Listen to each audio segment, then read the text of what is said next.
Hello everyone, mathematics point of view के इस video में आपका स्वागत है। आज का ये वीडियो स्टैटिस्टिकल इन्फ्रेंस सीरीज का 11th लेक्चर है, जिसमें हम थ्योरी देखने वाले हैं।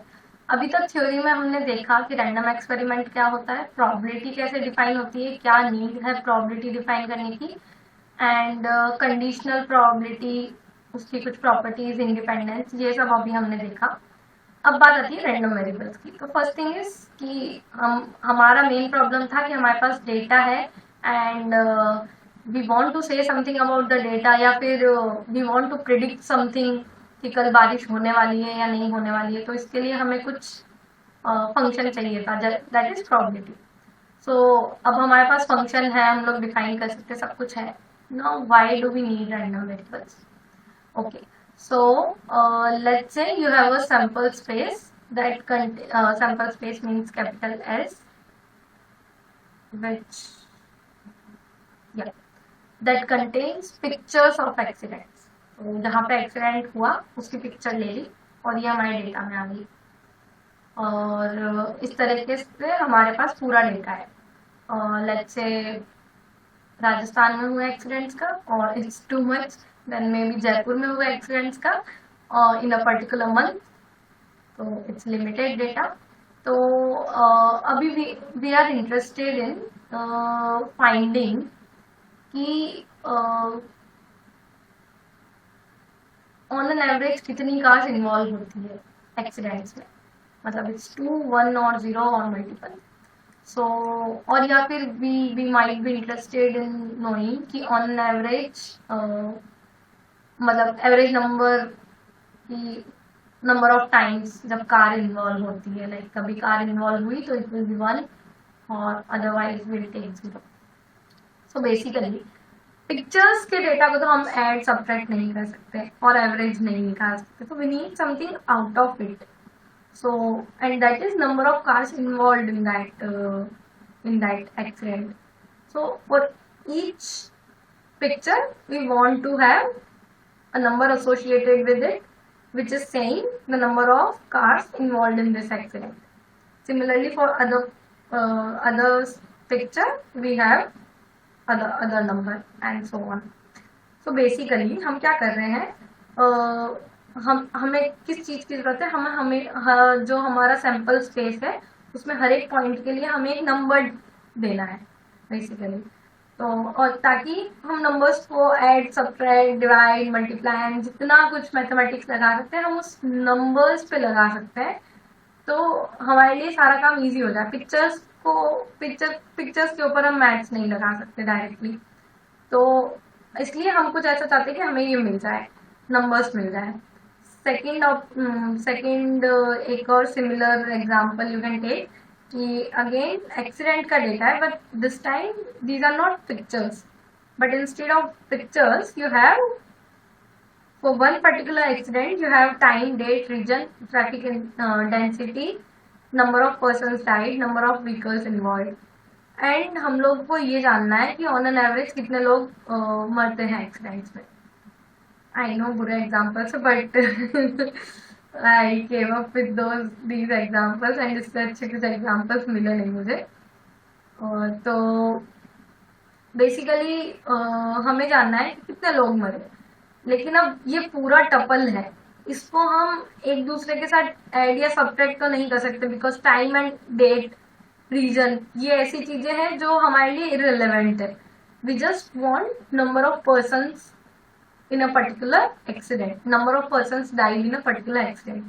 So instead of taking this whole tuple, we just want one information, that is number of persons died. तो बेसिकली हम कर क्या रहे हैं, जो हमारे पास डेटा है उससे हम लोग कोई नंबर एक्सट्रैक्ट कर रहे हैं। There's only one way to do this, that is functions. So random variable basically क्या है? रैंडम वेरिएबल हमारे पास जो सैंपल स्पेस है वहां से एक फंक्शन है जो हमें एक नंबर देता है। तो number can be anything in real number set. So basically x, which denotes random variable, is a function from S to R. तो हर एक सैंपल पॉइंट को ये उठाएगा, उसको कोई नंबर वैल्यू उसको देखो। तो consider a sample space x, a function x that assigns to each small s belongs to sample space one and only one number is called a random variable. So कोई function जो कि sample space से point लेता है and उसको एक number assign करता है, सिर्फ एक ही number. The space or range of x is the set of real numbers. And d, okay, but अब ये जरूरी तो नहीं है कि x सारी वैल्यूज ले जो r में हो. तो हो सकता है जैसे नंबर ऑफ पर्सन्स डाइड में क्या हो सकता है, 0 1 2 3 4 अप टू, मतलब can be a natural number at max. Okay, can not be more than 100 or 200 or maybe you take 1000, cannot be more than that, right? So just a finite set. But R तो बहुत बड़ा set है. तो basically हम define कर रहे हैं D, जो कि all those values which X is actually taking, means there exists some sample point small s for which X of that small s is equal to small x. So we are collecting all those small x. Okay. So this is called the set D. And D can be generally countable or uncountable. It can also be uncountable. The example for that is you are experimenting with the life of a bulb. So it can be anything, right? Any time point. So that is a continuous random variable. Okay, I said something which I should not have, but it's okay. Basically, it's taking values in a 0 to, let's say, 500 years or 1000 years. So it can take any values between this. Matlab, it can take 1 minute, 1 second, 1 minute, 1 millisecond, 10 minutes, 10 days, anything. So basically, all the values are possible. So that's why x here is taking uncountably many values, whereas in our case the number of persons died and all these cases are x is just taking countably many values. So now if D is countable, then x is said to be a discrete random variable. Okay, one more thing that I want to say over here is random variable definition is something more than this, and that include sigma field and all those things, the inverse images of x. And so whoever knows, it's really good thing that you know this. But जिन्हें भी नहीं पता है कि ये क्या होता है sigma field and all those things, don't worry. मैंने शुरू से अभी तक यही बोला है, just forget about what sigma field is. You will never need to prepare for. You will never need this to prepare for JAM. JAM की preparation में सिग्मा फील्ड की कोई जरूरत नहीं है. तो उतना ज़्यादा नॉलेज लेके सिंपल क्वेश्चंस करना डिफिकल्ट हो जाता है एट टाइम्स. तो it's better, not say better, but it's okay if you don't know that thing. And that's why I'm not adding anything else other than this over here. There is one more condition for x to be a random variable, but that is not required, क्योंकि exam में कभी कोई आपसे ये नहीं पूछने वाला कि ये x एक रैंडम वेरिएबल है या नहीं है. That is for sure. तो you don't need to check. They will just give you, okay, this x is a random variable, so you know कि x जो है सैंपल स्पेस के पॉइंट्स को रियल नंबर्स पे ले रहा है. ठीक है.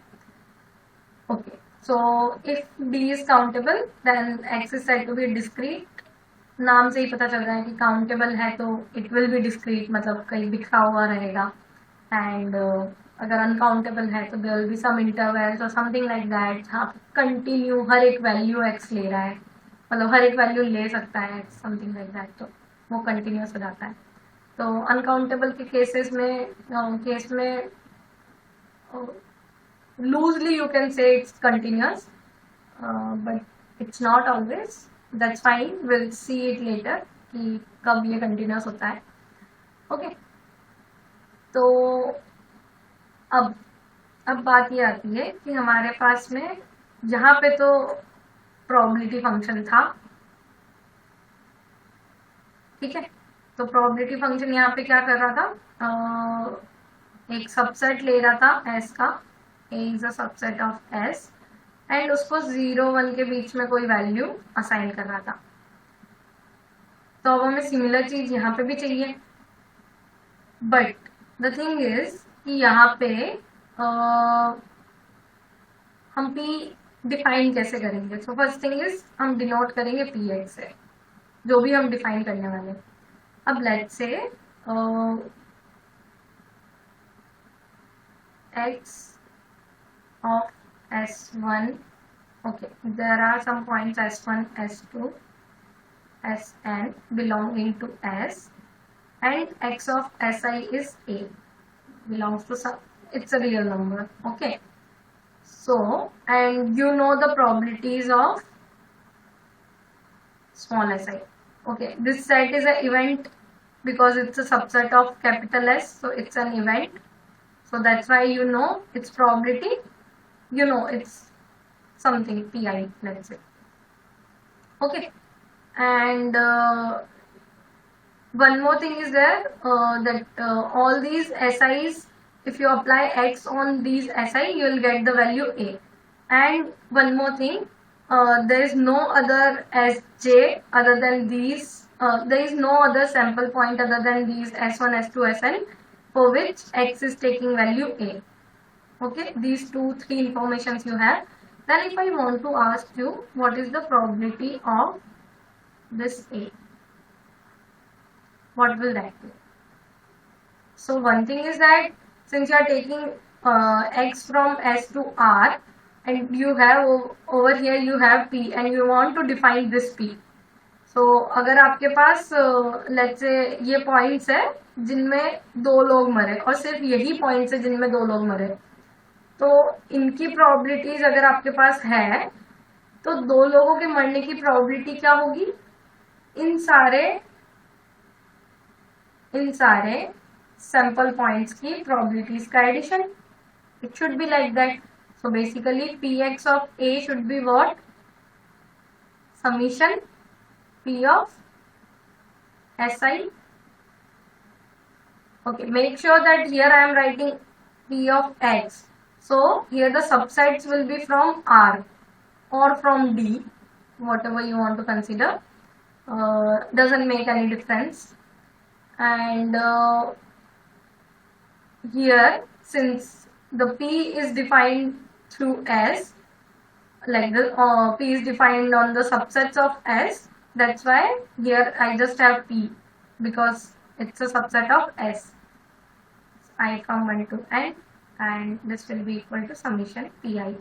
And okay, I can also write it as union I from 1 to N by the properties of probability Si. Okay, so basically what we are doing is how are we actually defining these probability.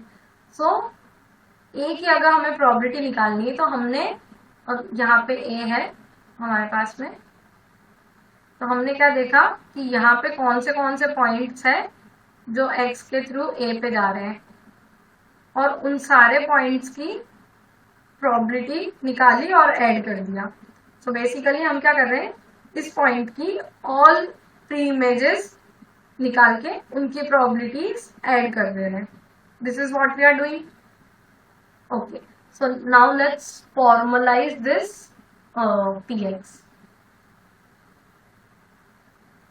Okay, so we are interested in the sample space induced by X, that is D. Okay, so we do not work with R if for D is very small. Why to work with R? Like if D just have 1 to up to 0 to up to 1000, then why will I work with R? Like R have much more values. There are many values in R which are not in D, and I don't want to know their probabilities. I just want to know the probabilities of 0, 1 to up to 100. So I'll not work with R. Instead, I'll work with D. So that is why we want to define the probabilities on the events or subsets of D. Okay, and this probability function which we want to define will be called the distribution of x. Let x be discrete, and in that case d will take finitely many values, d1 d2. Let's say that d takes finitely many values. X will be discrete even in case of countable. So at this point we are just taking finite. So let's take d1 d2 dn. Then the induced probability distribution of x is, what we'll do, we'll take all the inverse images of this di. So what exactly we are doing, we are collecting all the sample points from capital S such that the x of that point is di, x of those points is di, right? And I belongs to n. Okay, this notation is basically 1 to up to n. This is what we are doing. And if let's say we have since this is just a singleton set, it just has single value, we can we want to define probabilities for any subset of d, right? So let's say this d is any subset of this script d. Then how the probabilities are defined on this, you just take all the di's which are present in this d and then take their pre-images. Okay, so what you are doing is you are just checking what all sample points you have on which if you apply x you get values in this d.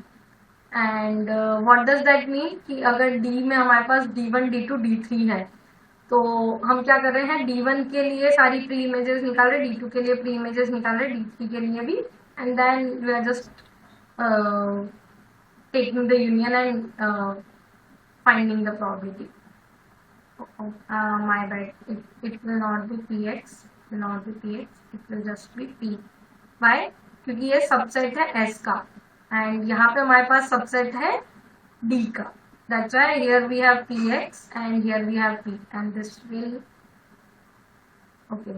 px. Okay, so this is a subset of s, this is a subset of s, but then since we are writing di, क्योंकि ये जो part है, ये जो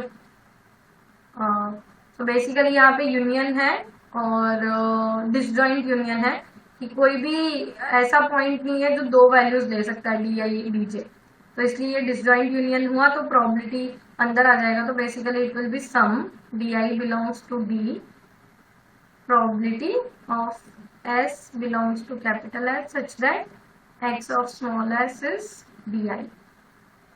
Okay, now this is what we know is equal to px of di. So the final expression we are getting is summation di belongs to d px of di. Okay, so this is how we define the probabilities, and this px is called the probability mass function of x. Okay, now I am loosely speaking that if d is uncountable, then x is said to be continuous random variable. Proper definition will be given in the upcoming lectures, but as of now I am just it will be a sort of continuous random variable, but it might take values which are somewhere थोड़ी बिखरी हुई है, तो but किसी ना किसी जगह पे तो इंटरवल एग्जिस्ट कर रहा है, बट किसी किसी जगह पे बिखरी हुई वैल्यूज भी है. तो अनकाउंटेबल के केस में ऐसा हो सकता है. तो x हमेशा कंटिन्यूस नहीं होता, बट मिक्स काइंड ऑफ रह सकता है कंटिन्यूस एंड डिस्क्रीट का.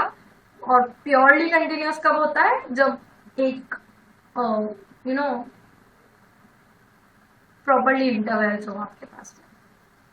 ठीक है, और अब प्रॉपर्ली एक ही इंटरवल है, राइट, मल्टीपल में एक ही इंटरवल होना चाहिए. Okay, fine. Now let's see. In this case, d is an interval of real numbers. Determine a non-negative function f(x), small x, such that for any interval a b, open interval a b, which is a subset of D. The induced probability distribution of X is Px, which is given by, so what we are doing is we are just again doing the same thing कि इस interval की probability क्या होगी, हम वो सारे sample points collect करेंगे जहाँ पे एक्स जो है ए बी के अंदर वैल्यू ले रहा है और उस पर हम हमारा ओरिजिनल प्रोबेबिलिटी मेजर लगा लेंगे। एंड यहाँ पे ये दिया हुआ है कि एक ऐसा नॉन नेगेटिव फंक्शन है जिसके लिए दिस प्रोबेबिलिटी का expression is equal to this integral a to b f(x) dx। Okay, और ये सिर्फ नॉन नेगेटिव नहीं होता है, ये इसका जो है डी के ऊपर इंटीग्रल भी 1 होना चाहिए। उस केस में ये जो है प्रोबेबिलिटी डेंसिटी फंक्शन कहलाता है। हमने देखा कि सॉरी, हमने पहले देखा probability mass function this px जो हमने निकाला था डिस्क्रीट के केस में, वो कितना इजी है, सिंपल है समझने में। बट यहाँ पे instead of this should be probability, मतलब प्रीवियस जो हमने पीएमएफ देखा था उसके अकॉर्डिंग तो ये होना चाहिए probability density function, means probability mass function and density function are just names. तो in case of discrete and continuous, मतलब डिस्क्रीट के केस में हम पीएमएफ बुलाते हैं, कंटिन्यूस के केस में पीडीएफ बुलाते हैं। तो वहां पे हमारा पीएक्स था पीएमएफ, तो यहाँ पे भी ये पीएक्स होना चाहिए पीडीएफ। बट यहाँ पे कुछ और ही डेफिनेशन है कि पीडीएफ जो होता है ये फंक्शन होता है जो integral something something something is there. तो ये दोनों डेफिनेशंस तो बहुत अलग है, राइट। तो अब एक्स एक रैंडम वेरिएबल है और ये दोनों बहुत अलग अलग डेफिनेशंस है, तो हम ऐसा कुछ यूनिक नहीं बना सकते जो कि हमारे प्रोबेबिलिटी डिस्ट्रीब्यूशन जो है रैंडम वेरिएबल का उसको यूनिकली डिटरमिन करे। तो उसका आंसर है yes, we have something like that with us and that is called cumulative distribution function। Okay, and that we'll see in the next lecture. As of now we'll just see some examples of discrete and continuous random variable. So first example is, let x be the sum of up faces on a roll of a pair of standard 6 face dice। So दो dice आप throw कर रहे हो and दोनों standard है 6 faces जो हम usually use करते हैं गेम्स वगैरह में। तो सैंपल स्पेस क्या हो जाएगा, हमने दो डाइस थ्रो किए तो दोनों के जो अप फेसेस है जो हम नोट कर रहे हैं, ये दोनों अप फेसेस ये हम लोग हर बार नोट करके रख रहे हैं, तो ये हमारा हो गया सैंपल स्पेस। तो बेसिकली सैंपल स्पेस में टपल्स आई एंड जे, तो आई है फर्स्ट जो डाइस है उसका अप फेस, जे है सेकेंड डाइस। दोनों वैल्यूज लेंगे 1 to 6 के बीच में ना। किसी पर्टिकुलर वैल्यू के आने की प्रोबेबिलिटी क्या है, क्योंकि ये स्टैंडर्ड डाइसेस है तो हमें पता है कि टोटल 36 पॉसिबिलिटीज है 6 क्रॉस 6, तो किसी एक पर्टिकुलर टपल के आने की प्रोबेबिलिटी हो गई 1/36। नाउ एक्स यहाँ पे हमें क्या बोला है, सम ऑफ अप फेसेस, तो एक्स क्या हो जाएगा, sum of up faces. Up faces है हमारे पास आई एंड जे, तो ये हो गया I plus J. Okay fine. Now I want to find the PMF. तो हमें ओरिजिनल प्रोबेबिलिटी फंक्शन दे रखा है जो कि एस के सबसेट्स पे डिफाइन है। Okay, now we want to find P of X for 2। So अब सबसे पहले तो हमें ये देखना है कि 2 कब आता है, मतलब एक्स की वैल्यू 2 कब होती है। तो आई और जे लेते हैं जब 1 1 value, so this is same as 1 1 this subset of S. जब ये पॉइंट आएगा सैंपल स्पेस में से तभी हमारे पास में एक्स की वैल्यू 2 हो सकती है। तो हमें बेसिकली इसकी प्रोबेबिलिटी निकालनी है, विच इज 1/36। नाउ 3 कब हो सकता है, जब आई की वैल्यू 1 हो, जे की वैल्यू 2 हो, या फिर अदर वे अराउंड आई की 2 हो, जे की 1 हो। तो बेसिकली हमें सो हमें प्रोबेबिलिटी निकालनी है 3 आने की। सो बेसिकली 3 सम कब आएगा, this sum is equal to 3 when so sample space के कौन से पॉइंट्स के लिए ये सम 3 होगा, 1 2 एंड 2 1। तो बेसिकली इनकी प्रोबेबिलिटीज निकालनी है, एंड सिंस ये दोनों डिसजॉइंट है तो इनकी प्रोबेबिलिटीज क्या होगी, इनके यूनियन की प्रोबेबिलिटीज एंड मतलब इनकी प्रोबेबिलिटीज का सम, क्योंकि ये डिसजॉइंट है तो दैट इज 2/36, क्योंकि हर एक पॉइंट की 1/36 है।